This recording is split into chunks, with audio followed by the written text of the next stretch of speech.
Olá, pessoal! Sejam muito bem-vindos a mais um episódio do Pediatrando, o programa do Núcleo de Pediatria do Sindicato Médico do Rio Grande do Sul.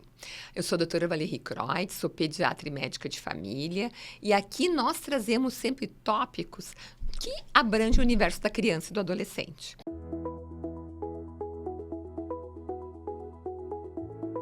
Para variar, nós temos uma convidada muito boa, porque eu só trago gente boa aqui, né? Vocês sabem.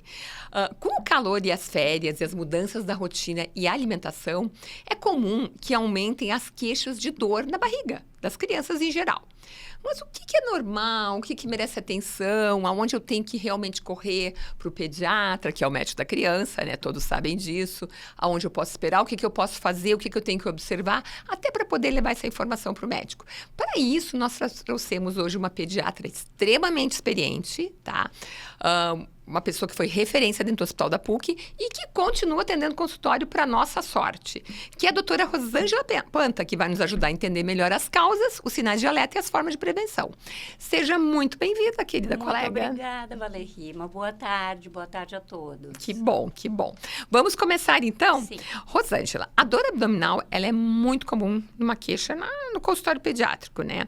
E quando é que, assim, como é que a gente diferencia se ela é um desconforto só, quando é que ela exige atenção? Como é que é isso?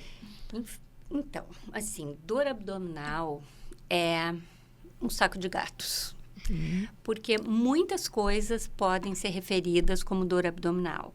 Do que a gente vê e observa, assim, ela é uma queixa bem frequente e 80% mais ou menos das dores abdominais, elas são disfuncionais, tá? Em torno de 10%. O que quer dizer isso, disfuncional? É que são causas múltiplas, que podem ser a causa pode ser intra-abdominal ou pode ser extra-abdominal. Ou não se saber, aquelas que a gente investiga e não sabe. 10%, então isso é 80% da queixa de dor abdominal, que é múltiplas causas.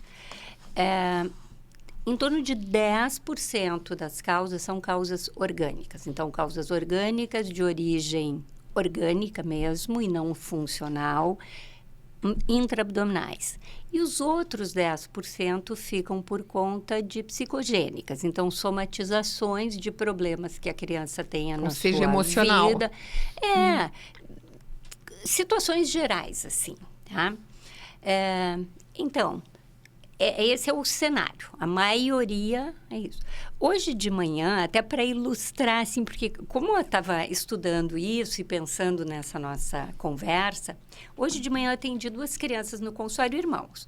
Uma menina de 3 anos e meio e um menino de 8, cuja queixa era dor abdominal. Olha a coincidência, viu? Porque é muito comum mesmo. Isso. E a dor abdominal, ela tem também, além dessas classificações de, assim, disfuncional, orgânica e psicogênica, ela também tu pode classificar de uma outra maneira, de crônicas e agudas. Então, a maioria das dores também, que ficam dentro desse 80% do saco de gato dos disfuncionais, são recorrentes, crônicas. E que é aquela clássica queixa, assim, a mãe chega e diz, tá com dor de barriga. Como é que é a dor? Quando é que começou? Pois é, vem há um tempo, que é aquela queixa que no início a mãe não dá bola, porque acha que não é nada, e a mãe começa a se dar, mãe ou o cuidador ou o pai, eu falei a mãe porque no caso dessas crianças estavam com a mãe. No início não se dá conta, não valoriza, daqui a pouco começa a ficar muito frequente. E a criança reclama de novo, ops, alguma coisa está acontecendo. E aí, o menino de 8 anos, a menina menorzinha, então mais difícil de ela mesma verbalizar, mas o menino de 8 anos, eu fiquei perguntando bem para ele, como é que é a dor? Daí ele, mostra na sua barriga onde é a dor. Ele mostrou. E a descrição... E aí é importante perguntar para a criança, e a mãe fica quietinha nessa hora, né? E a descrição na literatura é que esta queixa da dor disfuncional, ela é periumbilical. Aí o menininho mostrou em torno do umbigo. Eu pensei, bom, vai ilustrar minha aula. Então, essas crianças foram, essa queixa vinha porque ela tem que acontecer para ser considerada recorrente. Mais de uma vez por mês, há mais de 3 meses, costuma ter períodos de acalmia, que desaparece, daqui a pouco começa de novo a recidivar. Não tem uma gravidade de mudar 100% a vida da criança, mas no momento da dor a criança para. Aí esse menino, e normalmente melhora com medidas gerais, assim, alguns tomam chá, outros a mãe manda ficar deitadinho. E eu perguntei para esse menino, o que tu faz para melhorar a dor? Ele disse, brinco. Eu disse, ótimo, Querido. então, muito bom. Deu uma boa pista aí, né? Pista. Então, essas disfuncionais, que são a maioria delas, elas não são graves, mas elas atrapalham o social da criança, vamos dizer. Também a outra pista, assim, de não ser uma coisa grave, é que é uma dor que não é incapacitante, ela atrapalha, mas não é incapacitante, e ela raramente, a criança acorda pela dor. Então, quando tu começa uma história, uma anamnese, e aí a dor é muito intensa, interfere não só no social, mas no cotidiano da criança, está associada com outros fenômenos de gravidade, com febre, com perda de peso, com sangramento, com prostração intensa, com despertar pela dor. Realmente, uma coisa incapacitante cai fora desse diagnóstico assim, mais provável da disfuncional. Então, tu tem que pensar numa coisa orgânica, normalmente intraabdominal, e aí vai investigar essa situação específica. E aí a importância de estar acompanhando com o pediatra, né? Que conhece a família, conhece a criança. Exatamente, Valéria, assim, a importância de conhecer a família, porque tu sabe como é que esta família funciona. Como é que ela reage à dor. Como é que ela reage, como é que esta família está atenta àquela criança ou não. E às vezes, Valéria, assim, a gente ouve coisas, foi na emergência e na emergência teve um tratamento assim, assado. É muito mais difícil para o pediatra que está na emergência, porque ele não conhece a família, ele não conhece a criança e ele acaba tendo que ser, por força da circunstância, muito mais intervencionista. O pediatra que está atendendo no consultório, ele tem muito mais tempo. Claro. Ele conhece aquela família, ele conhece a criança, ele pode ser mais cuidadoso e menos intervencionista, porque se ele conhece aquela família, ele pode dizer, olha, vamos fazer isso, vamos observar e me retorna. E sabe que aquela mãe vai ligar, vai mandar uma mensagem, vai retornar. Se é uma situação de mais gravidade, bom, já vai investigar diretamente com um exame de laboratório ou imagem, né? Então, isso. É mais, de certa maneira, é mais fácil para o pediatra que está no consultório lidar com essas situações, justamente pelo que tu disse, porque conhece a família, então sabe como conduzir. A mesma queixa, às vezes, é conduzida diferente para uma família e para outra, porque tu conhece como que as famílias funcionam. Eu já tive um caso aí, como médico de família, não só como pediatra, mas que a avó tinha queixa de dor abdominal. E na investigação, a gente começou a perceber, a criança convivia muito, que quando ela estava chateada com alguma coisa, a tradução do chatear era dizer que tinha dor, mas ela não tinha. Né? Era uma tradução porque ela via a avó fazer isso e não tinha. E quando se descobriu isso, mas por quê? Porque é uma criança que vinha sendo tratada, que acompanhava no consultório e tudo. Exatamente isso, né? O papel do pediatra. Isso aí.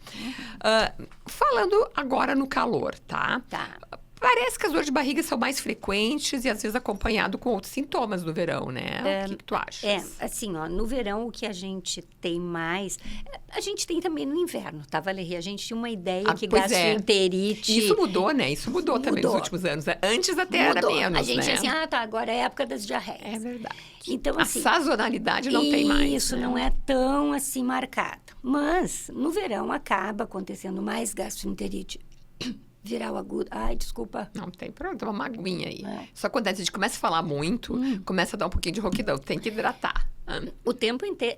Eu sou muito falante no consultório, eu falo muito e eu trabalho sempre ou com um copo d'água ou com com uma xícara de chá, porque volta claro, isso aí. Bom, voltando.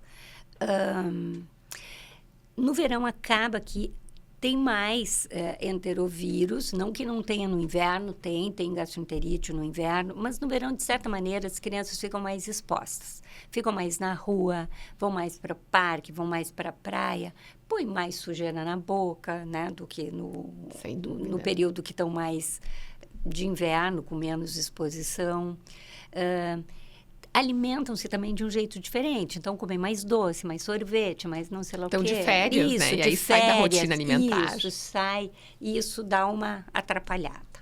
E a gastroenterite viral aguda, que é a mais comum, ela também se acompanha de dor abdominal, mas aí não é esta que nós estamos falando da recorrente.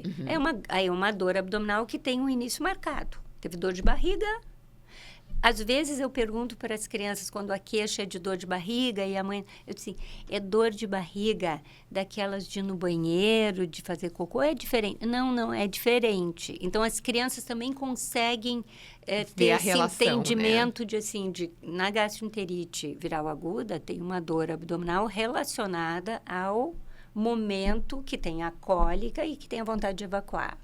E uma coisa importante, pessoal, que tu falaste agora, essa conversa do pediatra com a criança, que muitas vezes não acontece com clínicos ou na correria do dia a dia, até porque hoje no SUS, em Porto Alegre, por exemplo, a gente não acha mais pediatra de acesso direto, que é um absurdo. Nós temos que mudar essa realidade, né? Infelizmente. Mas até nisso, o pediatra está ensinando a criança a falar sobre o que ela está sentindo. Isso, a se entender o seu corpo. Exatamente, né? Porque isso ela está criando o que a gente chama de reserva cognitiva. Se expressar e com isso ela vai a melhorar até como ser humano, no momento que ela consegue se expressar melhor. Então, isso até nessa interlocução, o pediatra favorece a isso, né? E aí, como é que a gente diferencia uma gastrite, que é a infecção intestinal, simples, de algo mais grave? Então, assim, a gastroenterite viral aguda, normalmente ela é aguda, né? Esse agudo muito mais referindo-se a forma de início do que o tempo, porque a gastroenterite viral aguda, ela pode se prolongar, segundo a literatura, de 3 a 14 dias. Normalmente, com uma semana, a família já está desesperada, porque como assim que segue com diarreia? Mas não é o mais comum, né? No geral, 3 dias a uma semana. É raro que passe de uma semana. Mas, pela literatura, conceitualmente, até 2 semanas. E fica naquele vai e volta, às vezes, fica né? naquele Melhor vai e volta, isso. Normalmente se associa também com um quadro alto de náusea, vômito e evolui para diarreia. Doenças outras, tipo... que também é mais comum nesta idade escolar, porque as dores abdominais, elas são mais comuns na idade escolar, né? Assim, o auge, vamos dizer, os pequenos têm, mas muitas vezes vem referido pela mãe porque a criança não sabe verbalizar direito. Situações como, por exemplo, que tu perguntou, diferenciar de gravidade de uma apendicite, começa parecido. Começa com náusea, começa com vômito, porque a gastroenterite viral aguda, como ela é viral, ela pode também ter um pouco de febre. Normalmente, nos quadros graves, tem mais febre, tem uma febre persistente, tem uma dor que vai piorando. Assim, continuamente piorando, porque na gastroenterite viral aguda tem a cólica da hora de evacuar, daqui a pouco passa, daqui a pouco tem de novo. Numa situação, por exemplo, numa apendicite, começa com náusea, com vômito, alguns têm diarreia, e a dor vai piorando e vai se localizando no quadrante inferior do abdômen, na fossa ilíaca, assim, na virilha direita da criança, vamos dizer assim, né? Tá? E aí vai ficando mais grave. E vai ficando mais grave, e a criança vai não conseguindo caminhar, vai ficando caminhando curvadinha, porque na gastroenterite viral aguda não tem isso. Quando não está com cólica, está andando normal, brincando, pulando. Né? Sim. E sangramento nas fezes? Sangramento nas fezes tem N causas também, né? Assim, desde parasitose, triquiuríase, que tem sangue e sangue vivo, que assusta muito a família, mas que não tem dor. Raramente está associado com dor. Mas pode ter situações de sangue nas fezes, o tipo da shigelose, que é uma gastroenterite, né? Só que não é viral, é bacteriana, com muita dor e aí com sintomas com uma criança muito comprometida, assim. Uma criança doente, né? Visivelmente doente. E aí o tratamento vai ser outro, né? Geralmente, assim, se encaminha para investigação hospitalar. A gastroenterite viral aguda, eu não sei se era o foco, Valérie, mas o tratamento é ambulatorial, né? Eu acho importante a gente falar. Está acontecendo muito e os pais estão meio perdidos. Isso, e eu venho de uma época, Valérie, porque eu sou muito antiga, que não existia soro de reidratação oral. Então, lá dos década de 80, início de 90, realmente tinha essa sazonalidade muito intensa. Então, chegava perto do verão, as enfermarias ficavam cheias de crianças com diarreia, todo mundo com soro para não desidratar. Sim. Depois do advento do soro de reidratação oral, que é uma coisa simples. É raro tu internar uma criança por diarreia, mas soro é caseiro, raro. Pessoal. Não precisa necessariamente ser o soro de farmácia, né? Isso.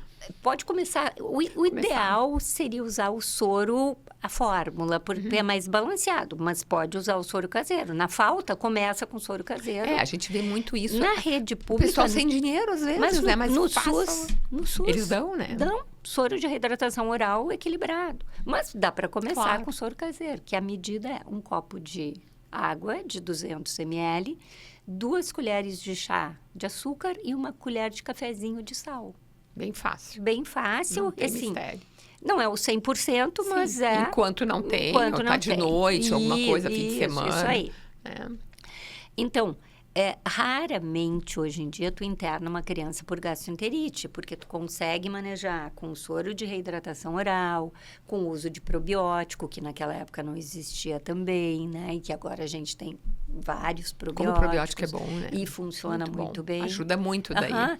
E eu tenho a sensação que encurta. Assim, sem dúvida. Isso que eu estou dizendo é empírico, né? Mas a gente nota, de observação. Eu também noto. Mas que a gente tem um encurtamento do tempo. Fica entre 3 e 5 dias de evolução. Sim.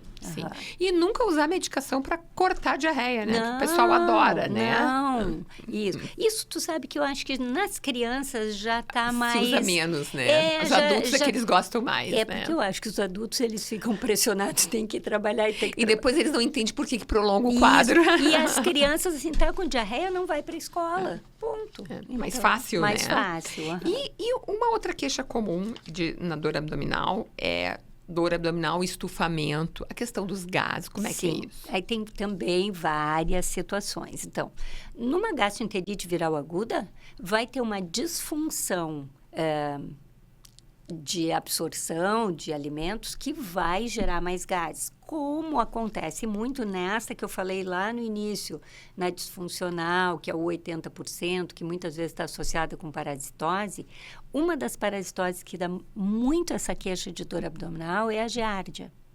Porque a giardia é um protozoário, então, assim, a pessoa não enxerga, é microscópico, forra as vilosidades da parte alta do intestino, interfere na absorção dos alimentos e faz o intestino funcionar, assim, força de expressão, tá? Grosseiramente, como uma caixa de gordura, porque não consegue absorver, então produz muitos gases, fermenta muito, acaba que a criança distende, tem mais eructação, então arrota mais, tem mais pum. O pum também com um cheiro mais forte e tem essa sensação de distensão. Voltando para o link dessa consulta de hoje de manhã, parecia isso um quadro de giardíase, do jeito que a mãe contava, e aí tinha essa distensão, e tinha mais pum, e tinha um pum com cheiro mais forte, e tinha mais arroto. E aí a mãe disse, sabe que eu também estou sentindo isso. Tu acha que a gente deve tratar todo mundo? Eu disse, sim, acho que tem que tratar toda a família. Né? Porque a giardia é uma coisa que também acontece mais no verão, porque a giardíase como é um protozoário, e acaba contaminando as águas Tipo assim, água de piscina contamina. O cloro não consegue destruir o cisto da giardia. E criança engole água, né? E põe água na boca. E nós tivemos o agravante da enchente ainda, Isso. né? Então, numa situação dessas, que era esse menino de 8 anos, a outra menininha de 3 anos e meio, os dois com a queixa parecida. Começou o menino, depois começou a menina e a mãe. Então, às vezes, a caixa d'água da casa pode... E o tratamento da água, a floração da água, não destrói o cisto. Sim, Então, sim. E outra coisa, e a criança que não faz cocô pode ser uma causa de dor abdominal? pode. Como é que Sim, é isso? dentro da disfuncional também. Então, constipação. Quando é que a gente considera constipação? O que é normal? Isso. Constipação, então, é uma criança que tem um intervalo grande de mais de 2, 3 dias entre uma evacuação e outra, com fezes endurecidas. Tá? Não é só assim, não fez cocô 1 dia ou 2. E, de novo, estou falando dessa criança maiorzinha, não estou falando daquele stop fisiológico lá de 2 meses, do leite materno, que fica 2, 3, 4 dias sem evacuar e tá. Sim, absorveu tudo. Isso, normal, absorveu né? tudo normal, tá? Então, precisa ter um intervalo, fezes endurecidas e normalmente é uma situação que é também crônica, vem de longa data. Só que quando chega na queixa, já faz tempo que era assim. Porque no início a pessoa, daqui a pouco faz cocô. E sim, porque é uma rolha, né? Fica uma rolha lá embaixo, na porção final do intestino. Não consegue, o trânsito intestinal não consegue liberar, distende para cima e é uma causa de dor abdominal. Qual é o risco dessa constipação para a criança? Não come, porque se não sai, se não esvazia o intestino, a criança começa a não comer, tem dor. Às vezes pode também ser uma causa de... as mães ou a família, ou enfim, de uma suspeita de infecção urinária, porque a criança está fazendo xixi toda hora. Às vezes está fazendo xixi toda hora porque como o cólon fica anatomicamente atrás da bexiga, fica comprimindo a bexiga não consegue encher, fica fazendo xixi toda hora, não tem infecção urinária, tem a queixa de dor, pensa que é infecção urinária e era constipação. E muitas vezes isso pode ser um padrão familiar de alimentação, né, Rosângela? Muito comumente. Como é que a gente regride isso daí? Como é que tu aborda isso aí? Eu falo sempre de alimentação para as crianças. Eu pergunto sempre, assim, quando eu faço anamnese, meu segundo item, como é que está comendo? Então, eu sempre pergunto isso. E as crianças passam por um período em que eles são muito seletivos. E a dificuldade de ingerir frutas e legumes isso independe da idade, fibras. Né? O que tu achas? Tem a fase seletividade daquela ali da primeira infância, que tu maneja mais. A introdução alimentar. Mas se isto como é que eu vou dizer assim, se isso é perpetuado, e se o padrão familiar é um padrão farináceo, é muito difícil de tu mudar. Eu sempre mostro, eu sempre dou o desenho do prato, né? Metade tem que ser vegetais, da outra metade, da segunda metade do prato, a outra parte divide entre carboidrato e entre proteína, né? Para que tu possa ter uma dieta mais equilibrada. Sim, sim. E aquela coisa, né? Quando tu vai oferecer num buffet, tu vai perguntar para a criança, prefere repolho ou cenoura? E não batatinha, né? Isso, porque óbvio que a criança vai preferir a batatinha. A batatinha frita, ou seja o que for, né? Então, isso aí é muito importante. E quanto à hidratação? Qual é o impacto que ela tem nessa questão aí? Importante. Desconsiderando a gastroenterite no dia a dia. Então, importante que as crianças tomem água. E aí, isto é uma coisa lá do início, e o suquinho? Né? Pois então, isso é uma coisa lá do início, né, Valéria? Quando faz introdução alimentar, começa a comer. E quando começa a comer, quando sai do leite exclusivo, que começa com a alimentação suplementar sólida, tem que oferecer água. Água. Água mesmo, né? Come a fruta, toma água, a barriga faz o suco. Tá? E o movimento é importante também? Porque quando tu transforma uma fruta em suco, tu despreza a fibra e tu dá só o açúcar da fruta. Que pode até piorar, né? Claro. Que, acho que o pessoal não se dá conta, mas açúcar em excesso vai provocar mais gases, vai piorar, né? E o movimento para a criança é importante também, né? Nessa questão do fundamental. Atividade funcional física. do intestino. E aí a gente também veio de uma época que eu acho que da pandemia para cá piorou um pouco, porque não podiam sair, porque não iam para a escola, porque tudo era tela. E isto é uma luta diária de todo mundo, né? Porque a tela prende, né? E aí, em vez de a criança estar fazendo uma atividade física, e não precisa ser nada de especial, pode estar em casa brincando pulando no correndo sofá, para lá e para cá, chutando uma bola, mas fica ali, ó, no E o mais engraçado é que é um problema comum a todas as crianças, né, Rosângela? Não é? Todas as famílias, eu acho, Valéria, assim, ó.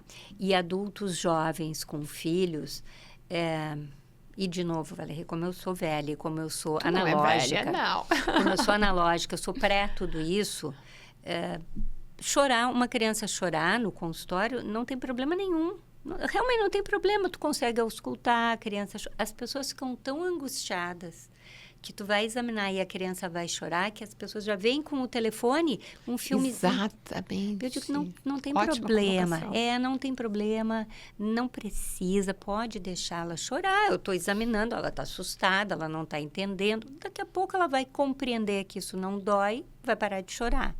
E o chorar, às vezes, e aí eu digo para a família assim, quando a criança...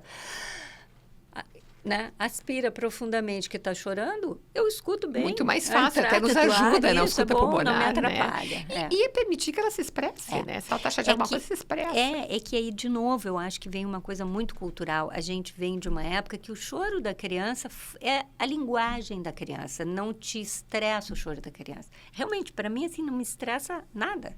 Assim, um bebê com 1 ano, a fase que choram mais, entre 1 e 2 anos, porque é a fase em que eles têm vontades e não têm uma compreensão muito boa. Então, até 1 ano quase não chora nada, entre 1 e 2 anos chora bastante, depois de 2 anos também não chora mais, né? Porque daí já compreendeu. Sim. E aí, de novo, estou falando assim, ó, nessa experiência de consultório que tu conhece a criança, que tu conhece a família, que a criança te conhece, que a criança sabe que vai chegar, o que ela vai encontrar. As crianças, quando virado esses 2 anos, 3 anos, eles já vão coordenando o exame. Agora tu vai ver isso. Eles já vão sabendo, né? E agora me fala, hoje a Rosângela está mais no consultório particular, mas tu trabalhou bastante em posto de saúde. 35 anos. Exatamente. No posto. E não era... mesmo o pediatra do posto conseguia fazer todo esse segmento, a mesma né? coisa, porque os pacientes agendavam, a mesma coisa. Tu conhecia as famílias igual. Né? Valérie, a diferença é que um estava indo no consultório e outro estava indo no posto, mas o atendimento é o mesmo. E o que tu acha agora que essas pessoas podem ficar a noite inteira na fila, hoje em Porto Alegre, mas não terão acesso direto ao pediatra? Eu acho, sinceridade, eu acho uma lástima, uma pena, um retrocesso. E como eu disse, como eu sou antiga, eu acompanhei esse crescimento da pediatria, esse desabrochar da pediatria, essa valorização da pediatria, as pessoas entendendo e achando importante, e de repente isto foi se desmantelando. Eu acho Isso é grave, né? Acho... Eu falei numa entrevista para mim, isso é o efeito tsunami.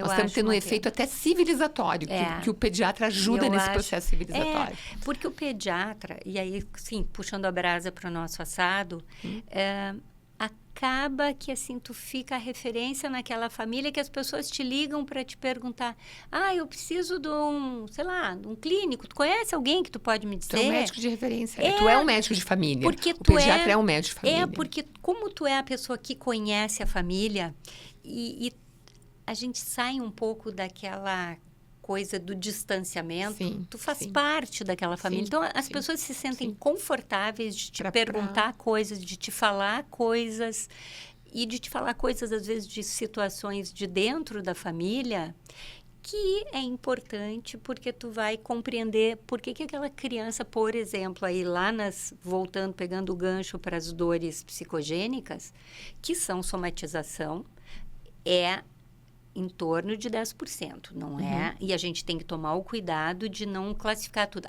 Isso é psicológico. Pronto. Não. Psicológico é quando tu já descartou que não são as outras coisas.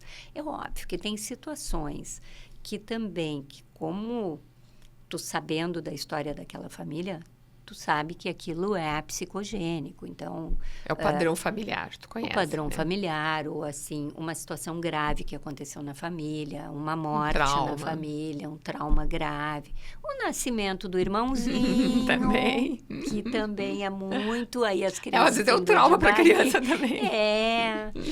E situações, porque isso assim, bom... A morte de um familiar é muito triste e às vezes... E assim, pode se traduzir com queixas com assim, queixas. Né? E não é que a criança está inventando. A criança está sentindo. Porque o somatização, a criança não está fingindo. A criança está sentindo. Ela só não tem uma causa orgânica. Isso aí tu tem que ter o tempo de poder, assim, explicar para a criança, explicar para a família. Claro. Eventualmente, até... na maioria dessas dores disfuncionais, tu nem usa medicação. Tu vai usar o calor local, a massagem, o chazinho, as outras técnicas que melhoram. Conversa, eventualmente, tu precisa de um analgésico numa situação aguda. Sim. E existem as situações muito graves, e que às vezes aparece através de uma dor psicogênica, que são os abusos. Exatamente. Muito grave. Inclusive, nós vamos ter um pediatrando sobre isso com a doutora Maria de Fátima. De tão grave que nós vamos fazer só sobre isso. Mas, gente, então, infelizmente, terminou nossa meia hora. Passou muito rápido, né? Muito rápido. Então, assim, ó, acho que ajudamos bastante, né? Deu para falar por cima, mas de várias das coisas que podem ajudar os pais a identificar, pelo menos a pedir ajuda. E a se dar conta que nós temos que trazer o pediatra de volta para o posto de saúde, né? E eu acho, Valéria, que assim, ó, que se eu puder dizer uma coisa final, é que dor abdominal em criança é um saco de gatos. Então, a pessoa não pode menosprezar a dor e tem que avaliar. Então, levar para a criança ser examinada, para tu poder descartar, mesmo sabendo que 80% é disfuncional e que não é grave, tu tem esses outros 10% que podem ser graves, ou tu tem outro psicogênico que também pode ser grave. Então, acho que é importante, realmente. Ótimo esse recado final. E valorizar a criança, valorizar a queixa de dor da criança. Muito bom, muito bom. Então, nossa querida doutora Rosângela, adoramos te ter aqui hoje, tá? A nossa Rô, eu fiz residência na PUC, onde ela era professora, trabalhava lá, então eu tenho o maior carinho, muito né? Obrigada, Val. E muito bom te ter aqui, espero que vocês tenham aproveitado. Muito obrigada. E uma outra oportunidade de retornar aqui com a gente também, tá bom? Muito obrigada. Então, pessoal, terminamos por aqui. Tchau. Por favor, compartilhem, divulguem. O Pediatrando é feito para vocês.